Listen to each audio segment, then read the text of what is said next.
Welcome back to Nerds R Us, where anyone can be a kid. I'm Tyler, and I'm joined by my co-host, Mr. Ike Siemens. Oh shit, what up? Oh shit, what up? And Ike, I have a question for you. Shoot. Is this the real life, or is it just fantasy? I'm pretty sure it's fantasy. I'm pretty sure it is, but what was real is fucking Bohemian Rhapsody, and that's what we're talking about today. Fuck yeah. Dude, that movie, I'm not gonna lie, I was purposely trying to go into it with low expectations, because I was like, they could very easily fuck this up. But it was solid all the way through.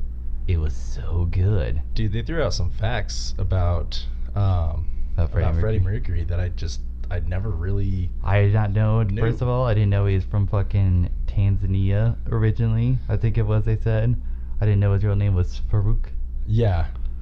I didn't know his last name was not actually Mercury. Dude, no shit. And I always thought he was from the UK for sure. I was like, fucked up teeth? Alright, yeah, he must be from the UK. Right? Exactly, dude. I thought he was just some mixed UK? breed from the UK. I didn't even think he was a mixed breed, dude. I thought he was like straight white the whole time, yeah. I mean, like, I assumed he was probably like a little bit of fucking like Greek and stuff just because he had a little bit more olive skin tone. Yeah, he wasn't really like dark pasty hair. as fuck. Yeah, so like he had really dark, thick hair. So I was like, oh, okay, he's got to have some like Greek or something in him. But, I never really thought, Middle Eastern area by any means. Mm-hmm. So yeah, I thought it was definitely interesting in the movie how they played off the fact that like he was a homosexual, but that was like they definitely did it in an undertoned way, but they were like he's a homosexual, but that's clearly not like cool with his family or like their heritage or their religion because they were Muslims, yeah. Which is totally not fucking cool. But then I really liked the end of the movie where he was like, this is my friend, and then he like grabbed the guy's hand and he was like, they were kind of like, oh. Like, okay, like we understand. My only thing is, now this is one thing that I don't know is like, did that really happen? Did he have a relationship with him after did he like start that relationship after he found out he had AIDS? I think so, yeah. That was the thing, because at the end of the movie when they like kind of list all the facts about like when he died and stuff like that, they said that him and that guy were like together like all the way up till his death. Yeah, well, and that's the thing is you're wondering how they like got busy without the other guy getting AIDS. Yeah. Well, I mean, AIDS is only like transmittable through like fluid as far as I understand, so as long as they were using protection or something like that, I think it would have been fine. Yeah, I'm pretty sure it's only by like laceration, so like it's direct into the bloodstream, right? Well, no, because I've heard you can also get AIDS from, and this could be wrong because I have no fucking idea, and I've never met anybody who had AIDS, but I always need to thought study more up on AIDS, apparently. Let's both get AIDS, and they just go learn real quick. Yeah, exactly. But I always thought you could like get it from spit and stuff too.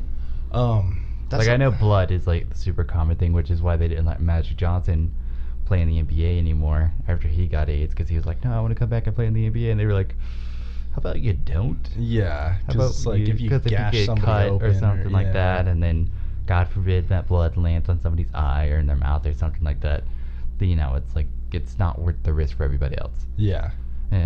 Also, dude, I did not know about all that stuff with that guy who was like their like caretaker who ended up being their manager, the Paul guy, the guy from Ireland, the gay guy who kept I was like, I had no fucking clue about any of that stuff. I never heard anything about that. Yeah, that guy was fucking him over too. I wonder if that was just for show. No, like apparently that shit was all true. Really? Yeah. He just kept like looked it up later, and he fucking like almost destroyed that band, and like totally had fucking Freddie Mercury under his thumb and shit like that. And he did that like interview, like I guess he did that interview that's in the movie where he's like, right after he's like, I have all these pictures, and Freddie Mercury's like, fuck your pictures, like get the fuck out of my house and get the fuck out of my life. Yeah. But apparently, that interview that he did like right before Live Aid in the movie, he actually did that interview, but it was just after Live Aid. No shit. Yeah, dude, he like totally like brought all that shit to the forefront, and apparently he also died of AIDS like 2 months after Freddie Mercury died of AIDS. Oh, I wouldn't doubt it. Yeah, I mean he was probably the reason that Freddie Mercury got AIDS, because they definitely really showed that like Freddie Mercury was like, oh, I'm gay, and I accept that or whatever, but you could tell that the Paul guy was kind of putting him in all these like very slutty intense sexual like leather bound situations that he was kind of like, to me it seemed like he was like this is weird. Like, I don't feel 100% comfortable, but like, I trust this guy because like he's been there for me or whatever. Yeah, exactly. Yeah, it's an interesting situation. I also like the fact that one thing I really liked about the movie is they didn't exclusively only make it about Freddie Mercury. They also focus on the other band members of Queen and how like their influence affected his situation and how his influence affected their situations. Yeah, and then how like I like how they accredited everything like to the correct band members Who and like stuff, wrote like, certain songs. yeah, exactly. Like the fact that came up with the ideas. Brian and, like, May came up with, the standard beat for fucking We Will Rock You, and then the bassist came up for the standard bass line for fucking Another One Bites the Dust. Yeah. Yeah. That was really fucking interesting. I It found was that interesting. really neat. I was like, damn, they did a killer job with that shit. Yeah, definitely.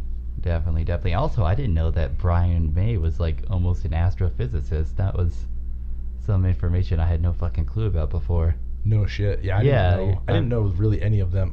I mean, yeah, I didn't know knew they Brian were going May for stuff specifically in college. I knew that they had been to some college degree, but I didn't know, or to I didn't college know to some degree, but I didn't know they had like already were like working towards like degrees. masters and yeah, I had exactly. no idea that they were like started as a college band. I didn't even know that. Yeah, exactly. Because I didn't really know much about like Queen's backstory. Because to be honest with you, I've never been like a huge I like Queen, but I've never been a huge fan of Queen. Yeah. So I never really took the time to look into their backstories. But yeah, I mean, also that thing blew my mind where they're like, he's like, oh, like I could be your new front singer, and they're like, not with those teeth. And then he just like fucking dropped dick on them and just smashed out some sick vocals. Dude, that was And dope. he's like, I have 4 extra incisors in my mouth, which gives me more range.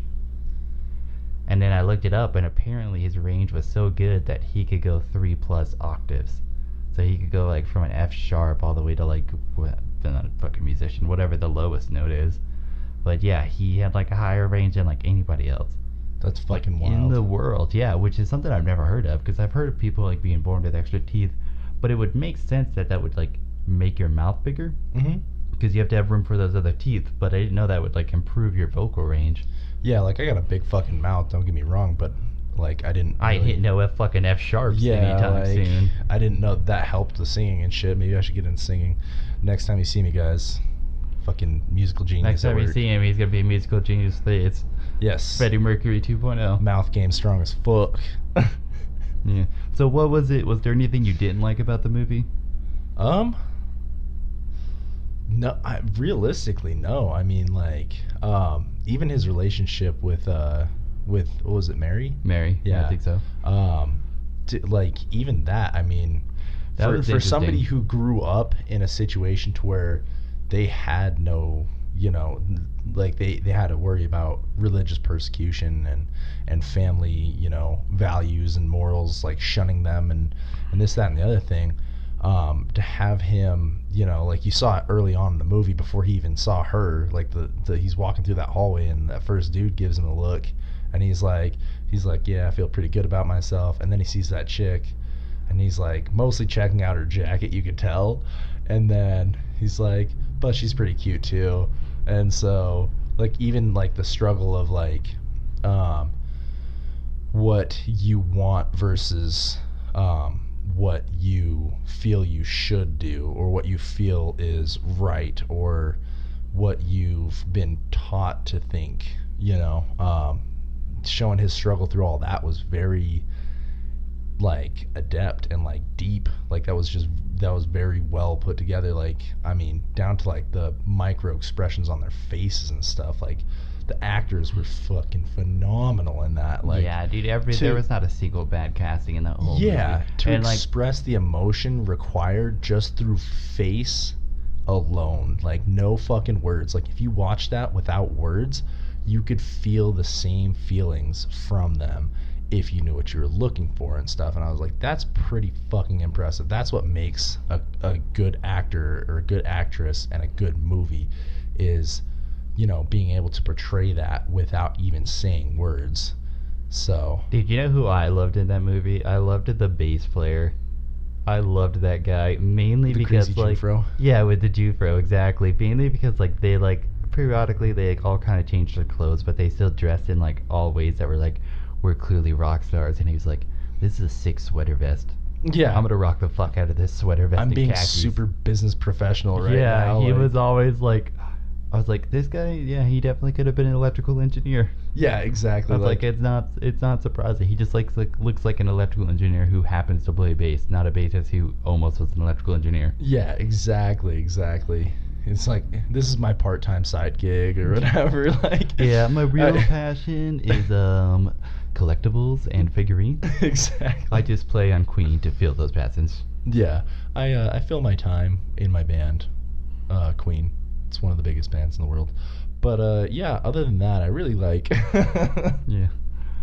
Other than that, Star Wars just came out. So, About to get down on some fucking Star Wars shit. I'm about to have shit, to or, cancel like- this next tour. Right. Sorry, guys. There's a lot of collectibles coming out right now, and I really can't afford to miss any of these. So Yeah, it was an interesting situation. Also, the thing, I don't know how true that part was, but when they like played their first show in the movie and he couldn't like work the fucking mic stand, so he just like broke it and Just then ripped it kind out, of like yeah. using it like that for the rest of the movie. I was like, oh, that's like true. That's like a cool. I didn't really have any impact on the story itself, but it was still like a cool little like factoid. yeah, Like, oh, the reason he had that weird mic stand for like his whole career is because he can't work a mic stand. yeah, Which is pretty fucking funny. I also like the whole movie, like after they finished recording Bohemian Rhapsody, they would turn to the drummer and be like, so what is it about a car that turns you on? dude. I know. I was fucking Through dying. the whole movie, Just dude. kept smashing on him, dude. Even like in the interview section, where they had him, where they were like grilling Freddie Mercury and shit. Like in the background, if you listen to like all the people what they were saying and shit, you will catch somebody say, "What do you like about Cars so much?" Yeah. Like, dude, just Yeah. like they kept throwing it in there, and like Even Brian so- May was like, does anybody want to talk about the album or about cars? Or And they about- just like side glanced the fuck out of him. And I was Yeah. like, man, this is like a really long running joke. just smashing the fuck out of him. It's like 20 years later, Yeah. like still getting shit for They're that. like on the What sixth are album. true That was like friends their, for? that was their Yeah. second album, and like 7 albums later, they were like, "What do you want to like? Do you want to write a song about cars, maybe? How about buses? We're You- kind of out of stuff. Do you guys maybe think we should do something about cars? maybe buses or like automobiles Automobiles on the autobahn." on the autobahns. Yeah, definitely. I thought it was very interesting, like the whole story of him and Mary, because it really seemed, and like from everything I've like looked into, it was like you could tell that he like really did like love her and like cared about her, and that she really like loved him and cared about him. It was such a weird relationship because he was like it almost felt to me he's like, I wish, like it looked like he was like, I love you so much, like I wish I like wasn't attracted to men in a way because you're like my soulmate, Yeah, but I was born this way and there's nothing I could do about it, but I love you so much, like the thought of not having you in my life is unbearable. yeah. Well, and that was what I meant, like with the portrayal of like their micro expressions on their face and stuff. Even it was like you could feel that. The tension You almost, could feel yeah. that in air, that vibe, that super mesh, that just. Well, it was like where that they scene melded where together. she comes to visit him while he's living with Paul, and she's like, I'm pregnant, and like my heart like broke because it like kind of caught like a first angle, like an angle on his face, and you could tell like his whole world just like shattered for a second. He was like, no, and he was like, how could you? Yeah. And I was like, oh no, dude, like, because on one hand you kind of want to be like you understand where he's coming from because you're like, that's like his soulmate, like that's fucking, like he, in his mind it seemed like he was always like, at the end of the day it's always like me and her against the world. Yeah. He's starting this whole other family, she's leaving me behind, but at the same time I could see her viewpoint where it's like, I love you too, but like I can't just be here for you. I have to live my life and grow in my own relationships. That doesn't diminish the fact that I love you and that I'm like always here for you, but I can't I can't always prop you up. Like, Well, yeah. exactly. And it was like, at that point, it was one of those things where it's like, all right, you know, if you want that kind of a relationship, that kind of love and stuff, you know, for most people, it's, you know, that monogamous, you know, 2-person deal. Like, you're really hard pressed to try to find people who are okay, you know, with other ideas, because that's been the preset standard for so many years and stuff. And, you know, for me personally, like, there's no fucking way. There's no way that if I fell in love with somebody or whatever, no way that I could share that with somebody else. Like, I would feel hurt and betrayed too, you know what I mean? So it's like, you know, and even that, and that's the funniest part is, like, you know, Freddie's out doing his own thing, you know, having his fun, having his lovers and whatnot. But when it got down to the brass tacks of, like, starting a you know, a physical family of your own and whatnot, and him, you know, having, you know, chose to cut that off with her, that side of the relationship, you know, that physical side of the relationship or whatever, and move on to, you know, other endeavors and whatnot, he, like, you could see it in his eyes even when she was like, oh, this is my boyfriend or whatever. He was, like, upset about that and stuff. And it's like, well, you can't just go out and start standard. Yeah, exactly. Like, that's not fair to anybody, especially, like, somebody who's already has that preset mind standard. Like, this is what's expected, you know, fair is fair. Like, we're either together or we're seeing other people type situation, you know. Dude, also, I want to give props to freaking Mike Myers for sneaking his way into that movie. Dude, no fucking shit. So, like, I'm listening to his voice the whole fucking time, and I was like, dude, this sounds so fucking familiar. And then he said something that sounded just like Fat Bastard, and I was like, the fuck? Well, like, I saw when they were listing off names beginning of the movie who was in it, and I was like, oh, okay, like, yeah, I've heard of that guy or whatever. And it was like Mike Myers. I was like, who the fuck is Mike Myers gonna play in this movie? Like, such a weird, like, fucking, like, cameo of all people to be in that movie. I had not seen that, so, like, because I was just coming back in from the pisser when it started, you know? So it was like, for me, I missed that part, so yeah, I was like, what the fuck? Yeah, when it happened, I just leaned over to Brittany. I was like, donkey. Yeah, but that was interesting. Yeah, I don't know if you, like, the sick burn he threw down on Paul at the end when he's, like, standing in the rain, and, like, Paul's like, oh, like, I didn't think the concert was, like, worth your time and stuff, like, totally trying to, like, cover his own ass. And he was like, you know, you don't realize as like a fruit how bad you've gone until fruit flies start to come around you and start picking at your remains. The carcass. Yeah. He's like, dude, go ahead and just fly away. I was like, yeah, fuck you, fly away, Paul, you son of a bitch. And then he's like, you realize the picture I have? And he's like, fuck your pictures. Like, I'm fucking done. You're fucking dead to me. Walking away in the rain. Go fuck yourself. Yeah. And I was like, yeah, fuck you, Paul. Like, dude, dude, I'm not gonna lie. When I heard, like, I'm pretty bummed they didn't show it in the movie, but I was like, man, if Paul doesn't die, I'm gonna be really fucking bummed. Thank God that guy died in real life, because he's a piece of shit. No shit, right? Like, when they were in the limo, and, like, before he approached their current manager with the deal, and he's like, ABC is offering this deal to them to fucking Freddie Mercury to do, like, solo albums and stuff like that. I think you should be the one to present it. I was like, what's he fucking up to? Dude, no shit. I was like, oh. And then he's like, talked about the Jackson 5 and Michael Jackson or whatever, and he's like, tell him, Paul. And he's like, I don't even know what you're talking about. And I was like, oh, you fucking set that guy up and fucking snaky son of a bitch. Threw him under the. And then remember when they kicked the guy out of the car, he's like, you backed the wrong snake. So he was like, look, I know I'm a piece of shit, but, like, this guy's 3 times as much of a piece of shit as I am. Yeah, he's gonna fuck like more. Like, you did a good thing by getting rid of me, and I obviously realize that because I'm a piece of shit. But you buried yourself deeper within another piece of shit. Yeah. And you done fucked up. You went from a snake pit to a fucking viper pit real fucking quick, and you didn't even notice it.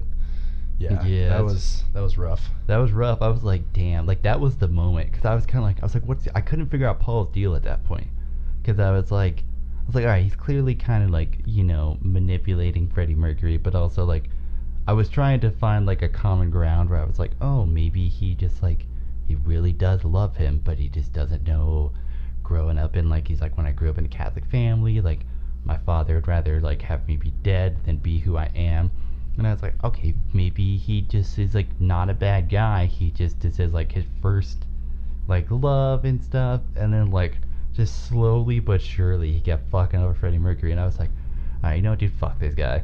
Like, and that was the fucking straw that broke the camel's back, where I was like, dude, if he doesn't fucking reverse over Paul in that fucking limo, I'm pissed. Right. Fuck, dude. Yeah, it was just crazy. Yeah, and I had a bad feeling with Paul as soon as they fucking like meet with the manager at that restaurant, like towards the beginning of the movie, and Freddie Mercury shows up dressed in like the dragon outfit, and they're like, he's like, this is Paul, like he's gonna be taking care of your day to day, and like when he walked up in a way that definitely was like, I'm gonna be the bad guy of this story. And he had a presence about him where I was like, ugh, like, and then kind of seemed like a scummy guy. Yeah, and then when he kissed Freddie Mercury when they were at the farmhouse recording Bohemian Rhapsody, Freddie Mercury's like, no, I didn't write this song about you. This song is about my wife. Like, you will never know me like she knows me. Yeah. And I was like, oh, like this guy's a fucking snake, because he knew that they were fucking married. Like, it wasn't like it was a secret marriage or anything like that. He fucking knew. Yeah. Which pissed me off. Well, and that's the thing, is like, I feel like it was more of a way to kind of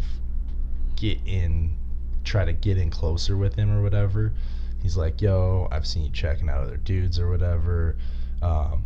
You might just be like still in the closet about it, but I'll be your side fling, but then I'll have leverage on you too, and at the same time, and blah blah blah, and so I feel like that was well planned out in his mind at that point, because they had already started to make it big. They're already moving forward and progressing a lot, and he didn't make his move until that point. You know what I mean? Like, he wasn't just gonna throw in with whoever. He was trying to weasel his way up the ranks and stuff in life and make more money and this, that, and the other thing. And it was like, oh yeah, you're truly a piece of shit. Yeah, definitely. He was not my favorite person, for sure. I was really hoping he would die like every second of the movie. Yeah. Pretty much, yeah. Like, what a fucking ass. Just thinking about it is getting me fired up. And that was like fucking like 60 years ago or some shit. That was like crazy. 1980. Yeah. So like 30, 40 years ago. Yeah. And it's like, I'm like, man, I'm gonna dig up Paul, reanimate that motherfucker, and re-give him AIDS, and fucking kill him with my bare hands. God damn. Yeah, I would say I loved every part of the movie. There were a lot of things like I always like, I've watched, I don't know if you've ever seen the actual live footage from Live Aid, like of Queen actually playing that concert. I've seen some videos. Because I've seen it, and like when I watched it, because I didn't know that he was like struggling so hard with his health at that point. Yeah. And so when I would watch like the concert videos, it seemed like, to me, it seemed like the music like wasn't lacking, but it seemed like they were playing it at like a higher tempo, so it was faster. Yeah. And they really like seemed to touch on the part like, hey, this guy's throat is fucked because he has AIDS. And I was always like, I wonder why they're playing so fast. And I was kind of like, oh, maybe they were playing like the higher tempo to like make it so he wouldn't have to hold notes as long. Yeah.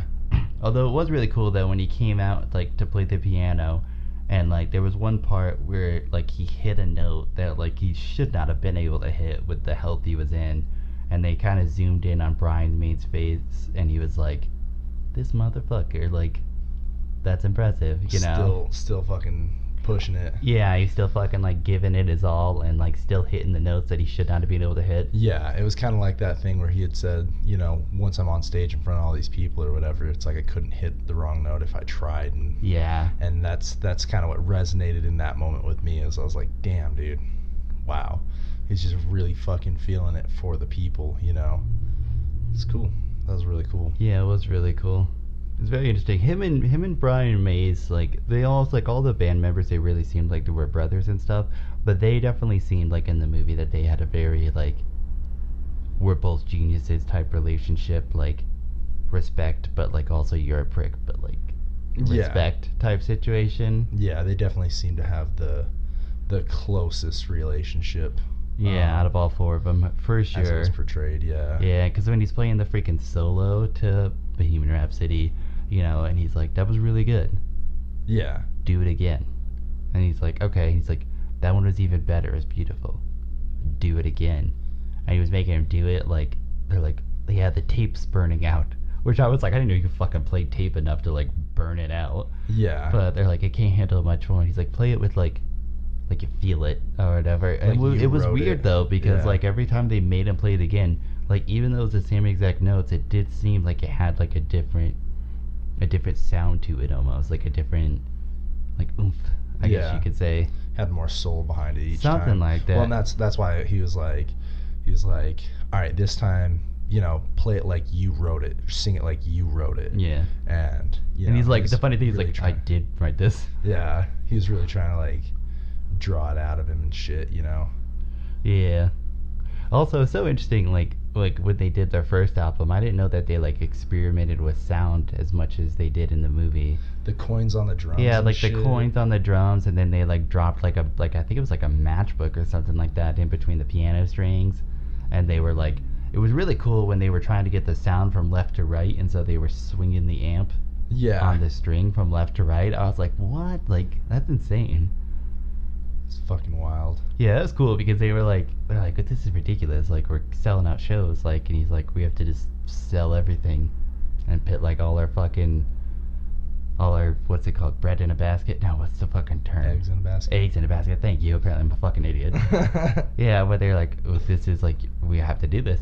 Like, yeah, he definitely pointed out the fact that he's like, you don't succeed unless you know, bet it all on yourself. Go balls to the you wall, know, yeah. And then push yourself to match. I also liked that fucking Miami, the lawyer, like totally had their back the whole fucking movie. Yeah. That guy was a badass, dude. Because you could tell he was Jim like... Beach? Yeah, Jim Beach.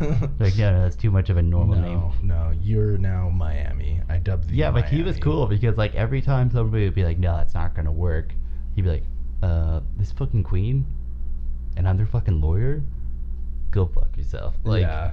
There was, like, a lot of times where, like, even, like, he kind of, like, brought them back together there at the end. He was, like, the fucking Jesus of Queen. Like, saving the people, guiding him towards the fucking promised land. Like, he was on fire the whole way through.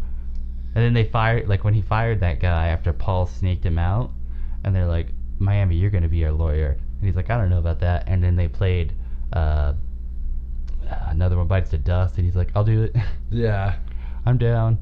Yeah, because at first I was like, oh, I bet this guy's a snake too. But he was solid all the way through. Yeah, he was just like a really true good hero. character. Like, he was a good person who, like, you could tell actually, like, cared about them. Well, and that's the thing is, like, I think Freddie kind of knew in the back of his mind, like in his heart of hearts, I feel like he kind of knew that promoting Paul, you know, was a risky move because he didn't seem to be as devoted as, you know, as Miami was. Mm-hmm. You know, like, he didn't seem to be like as for the band.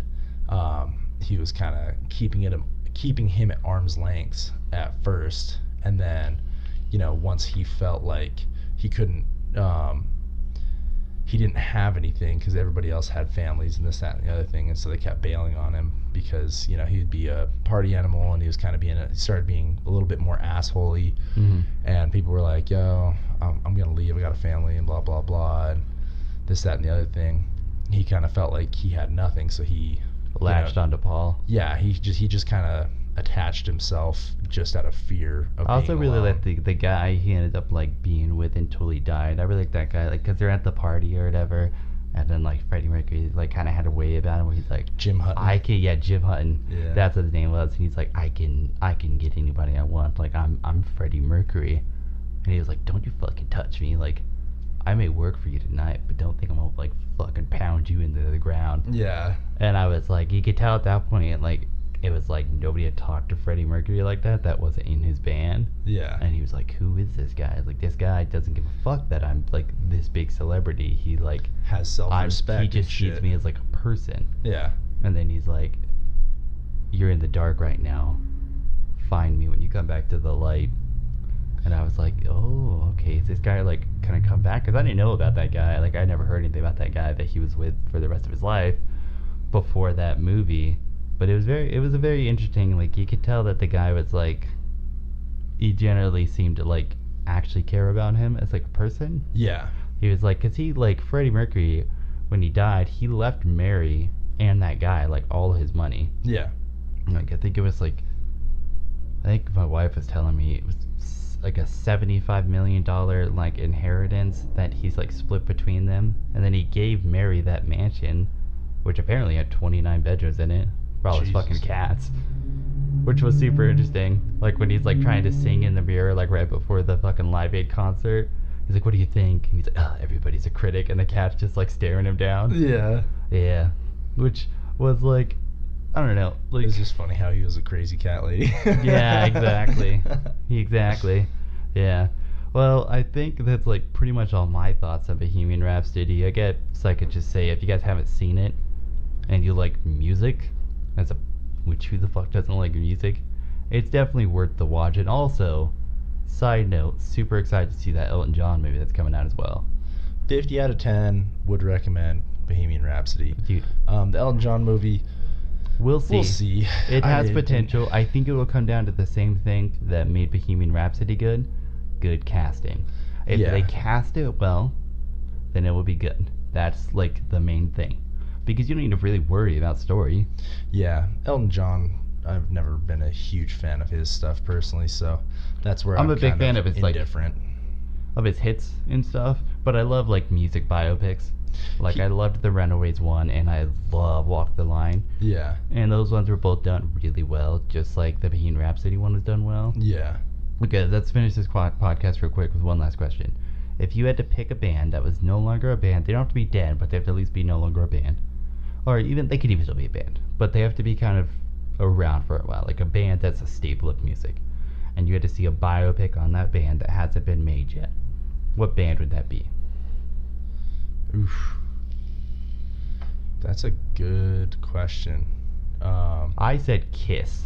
That's kind of what I was thinking. Were you thinking that Kiss was too? That was my first thought, and I was like, realistically, that's probably who I'd want to see, because like Detroit Rock City is like one of my fucking favorite movies of all. Like, dude, I know, and it's not even about them. Yeah, I know. It's just like, yeah, it's fucking phenomenal. But yeah, I don't know. I'd say probably like Kiss, or maybe, dude, I don't know, man. I'd like to see a Kiss one. I'd like to see. I wouldn't mind seeing a Guns N' Roses one, but that'd be hard to cast. Yeah. Well, there's not very many bands that are like staples enough for me that I'd really want to see a biopic of. Beatles, maybe. Yeah, I mean they've kind of done that, like mainly around John Lennon a couple times. That's what I mean. Like, I want to see like a Beatles like playthrough. I would want to see like the Yoko Ono, and I'd like to see him do it like know. I'd like to see him do it the same way almost they did Queen, where like it started with at the Live Aid concert and then showed all the events leading up.